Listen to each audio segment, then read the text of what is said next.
பொறியியல் கனவுகளை நனவாக்க நமது Rasi college of engineering counselling code 1437 Tambaram to Oragadam state highway Padappai. நாட்டில் உள்ள மொத்த பெண் தொழிலாளர்களில் 42 விழுக்காடு பேர் தமிழ்நாட்டில் இருப்பதாக முதலமைச்சர் மு.க.ஸ்டாலின் தெரிவித்துள்ளார். சென்னை நந்தம்பாக்கத்தில் சர்வதேச இயந்திர கருவிகள் கண்காட்சியை தொடக்கி வைத்து பேசிய முதலமைச்சர் தமிழ்நாட்டில் தொழில்துறை மாபெரும் வளர்ச்சி அடைந்துள்ளதாக தெரிவித்தார்.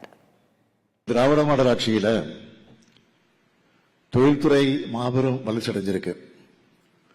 தொழில் வளர்ச்சிக்கும் தொழிலாளர் நலனுக்கும் நாம செஞ்சிருக்கக்கூடிய முக்கியமான பணிகளை சொல்லணும்னா 35 லட்சத்திற்கும் மேற்பட்ட பதிவு செய்யப்பட்ட MSME கூட இந்திய அளவில் 3ஆம் இடத்துல இருக்கிற நம்முடைய தமிழ்நாட்டில் இந்த நிறுவனங்கள் மூலமாக 2,40,00,000 நபர்களுக்கு வேலைவாய்ப்பு உருவாக்கப்பட்டிருக்கு. 14 தொழிற்பேட்டைகளை உருவாக்கி இருக்கிறோம். இன்னும் உருவாக்கவும் போகிறோம்.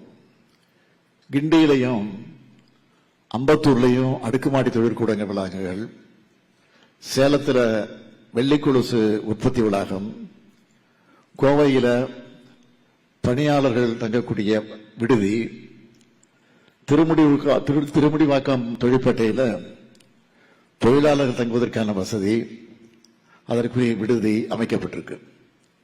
கோவையில் தங்கநகை பூங்கா, திண்டிவனத்தில் மருந்தியல் பொருட்களுக்கான பெரும் குழுமம் அமைப்பதற்கான பணிகள் நடந்துகிட்டு இருக்கு. தமிழ்நாட்டோட தொழில் முனைவோர்ல பெண்களுடைய பங்கு 30 விழுக்காடு. இன்னும் பெருமையோடு சொல்றேன், இந்தியாவில் இருக்க 14,90,000 பதிவு செய்யப்பட்ட பெண் தொழிலாளர்கள் 6,30,000 பேர், அதாவது 42 விழுக்காடு பெண்கள். நம்ம தமிழ்நாட்டில் இருக்க தொழிற்சாலைகள் தான், அந்த தொழிற்சாலைகளில் தான் பணிபுரிகிறாங்க. பொறியியல் கனவுகளை நனவாக்க நமது Rasi college of engineering counselling code 1437 Tambaram to Oragadam state highway Padappai.